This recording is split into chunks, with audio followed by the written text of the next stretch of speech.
नमस्ते साथियों, IAS warriors में स्वागत करते हैं। और बीपीएससी टीआरई 3.0 री एग्ज़ाम से रिलेटेड अदर स्टेट फीमेल जो होंगी किस में काउंट होंगी, बहुत दिनों से मैं इंतज़ार कराया, लेकिन रिजल्ट से पहले मैंने कंफर्म न्यूज़ निकाला है और एकदम 100% श्योर है। इसमें 0.001% का भी डाउट नहीं है, क्योंकि प्रूफ के साथ मैं हर चीज़ आपको सुनाऊंगा। आप खुद सुन सकते हैं, क्योंकि सीधे आयोग से मेरी बात हुई है और आयोग से इन्फॉर्मेशन लाया, क्योंकि इधर उधर से हम लोग बात ही नहीं करते हैं। जो कंफर्म होगा, गलत न्यूज़ नहीं दे सकते हैं, देर से लेकिन ऑथेंटिक न्यूज़ होना चाहिए। दुख मुझे भी है, क्योंकि कहीं खुशी कहीं गम, क्योंकि एक सिक्के के दो पहलू होते हैं, तो एक जगह आपको एक ही आएगा कभी ना कभी। तो कई लोगों को लगता था कि सर उत्तर प्रदेश से हैं, सपोर्ट करते हैं, ये वो बहुत सारी चीज़ें, लेकिन एक्चुअली मैं बिहार से हूँ और मेरे लिए सब कोई स्टूडेंट है, सबके प्रति सहानुभूति है। लेकिन जो न्यूज़ आ रही है मैं उसके बारे में कंफर्म बताऊंगा, आगे आपको रिकॉर्डिंग भी सुनाऊंगा। सबसे पहले ये इसका क्या इफेक्ट पड़ेगा टीआरई 1 टीआरई 2 पे, इसका भी इफेक्ट देखेंगे। चलिए, जो लोग भी नए होंगे चैनल को, अगर लगे आपको ऑथेंटिक न्यूज़ मैंने दिया है तो चैनल को सब्सक्राइब कर लीजिएगा, और जो लोग भी पुराने होंगे अधिक से अधिक सेशन को शेयर करिएगा। तो चलिए हम लोग देखते हैं पुराना ट्रैक रिकॉर्ड। जैसे कि आपको पहले पता होगा कि टीआरई 1 और टीआरई 2 में, टीआरई 1.1 और टीआरई 2.0 में आपको फीमेल जो थी किस में कैलकुलेट हुई थी, अदर स्टेट की फीमेल आपको फीमेल सीट में कैलकुलेट हुई थी। इसका प्रूफ है कि जो लोग सिलेक्टेड हैं उनसे कांटेक्ट करिएगा। तो अगर कट ऑफ गया है जनरल का 60, अगर उनका 50 है और बिहार के फीमेल का 50 है तो उनका सिलेक्शन हुआ है। इससे थोड़ा सा अधिक है तो ईवार से कम है तभी सिलेक्शन हुआ है। तो ये रहा पीछे का मामला। टीआरई 1 में टीआरई 2 में ऐसा हुआ, लेकिन इस बार क्या मामला आया है पहले मैं आपको रिकॉर्डिंग सुना देता हूं, उसके बाद से क्या टीआरई 1 टीआरई 2 पे इसका प्रभाव पड़ेगा, इस पे भी हम लोग बात करेंगे। तो चलिए सबसे पहले आप रिकॉर्डिंग सुनिए, जो कि बीपीएससी से मेरी बात हुई है, आप रिकॉर्डिंग सुन लीजिए। हाँ सर, एक इन्फॉर्मेशन चाहिए था हमको, थोड़ा सा क्लियर करिएगा। शुरू से सुनिए एक बार। हाँ सर, एक इन्फॉर्मेशन चाहिए था हमको, थोड़ा सा क्लियर करिएगा।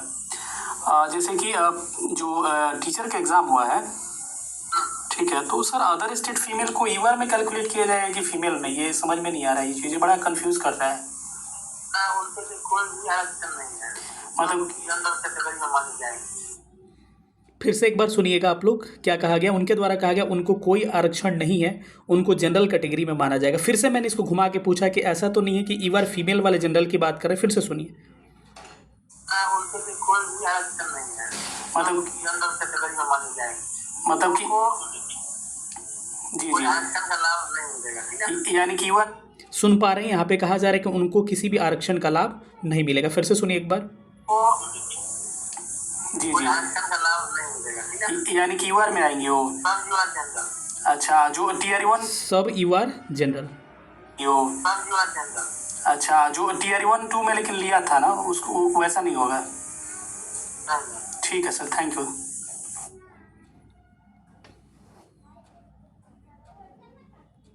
तो यही सत्य था, सत्य को एक्सेप्ट करना पड़ेगा। आपने सुना कि अदर स्टेट जो फीमेल होंगी, अदर स्टेट की फीमेल जो होंगी वो किस में कैलकुलेट होंगी, आपको ईवार में कैलकुलेट होंगी, नॉट फीवार फीमेल में।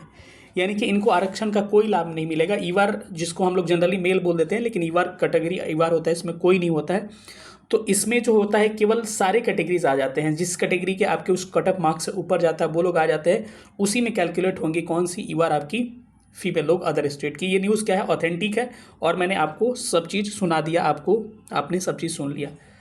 अब बातें एक चीज़ और है कि एक चीज़ और इससे हो सकता है कि आपके मन में सवाल ये उठ रहा होगा कि सर टीआरई 1.0 और टीआरई 2.0 में तो इनका सिलेक्शन किससे हुआ था, आपके फीमेल से हुआ था, सबको क्लियर है।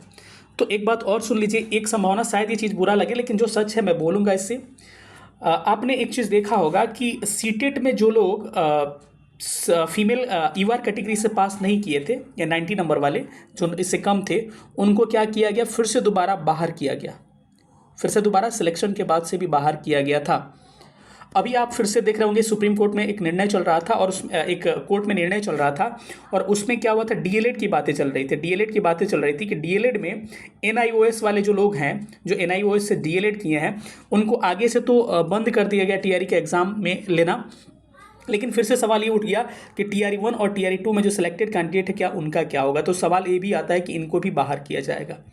आप समझ रहे हैं तो 2 आप घटनाएं देख चुके हैं, क्योंकि आपको मेरी न्यूज़ जो होती है सही होती है, आपको आप अब एहसास हो गया होगा, इसीलिए कट ऑफ भी मैं नीचे फिर से लिंक पिन कर रहा हूँ, फिर से कट ऑफ देख लीजिएगा, क्योंकि हर बातें सही निकल के आएगी। तो आपने देखा कि सीटेट में भी वही होगा, सीटेट में आगे से बंद किया गया तो पीछे वाले को निकाला गया, क्योंकि बच्चे क्या करते हैं, केस कर देते हैं कि हमारा प्रक्रिया यही है तो अभी लिया जा रहा है, पहले लिया गया बाद में क्यों नहीं, तो सीटेट वाले को बाहर किया गया। यही चीज़ हुआ NIOS के वाले DLED के साथ, उनके साथ अब किया जा रहा है, उनको अब बाहर किया जाएगा, आगे के बाद बंद किया है। हो सकता है TRE 1 और TRE 2 वाले जो लोग सिलेक्टेड हैं और जिनका तो जनरल इतना मार्क्स है तो वो तो कोई दिक्कत नहीं है, लेकिन जिनका जनरल इतना मार्क नहीं है और कम मार्क्स पे सिलेक्ट हुए हैं, उन पे संकट का बादल मंडरा रहा है, और हो सकता है TRE 1 और TRE 2 से उनको फिर से हटाया जा सकता है और फिर सीटें वहाँ खाली हो सकती हैं। जो सच है सत्य बोलता हूँ। देखिए, हो सकता है कि कई लोगों को ये बातें मेरी बुरी लगेगी, कई लोग कमेंट्स करेंगे तरह तरह का, कई लोग आप इतने परेशान थे सर बताइए, मैंने कहा था कि प्रूफ मिलेगा तभी बताऊंगा, ऐसे मैं वीडियो इस पर नहीं बनाऊंगा। प्रूफ मिला, आज मैं बताया, और यही सत्य है और सत्य को एक्सेप्ट करना पड़ेगा। जो लोग भी नए होंगे चैनल को सब्सक्राइब कर लीजिएगा, पुराने लोग अधिक से अधिक सेशन को शेयर करिएगा। बिहार वाले तो खुश होंगे, लेकिन अदर स्टेट के लिए क्या है, थोड़ा सा दुख का न्यूज़ है। मिलेंगे अगले सेशन में, तब तक अपना ख्याल रखिएगा। सेशन देखने के लिए बहुत बहुत धन्यवाद। Thank you so much. जय हिंद।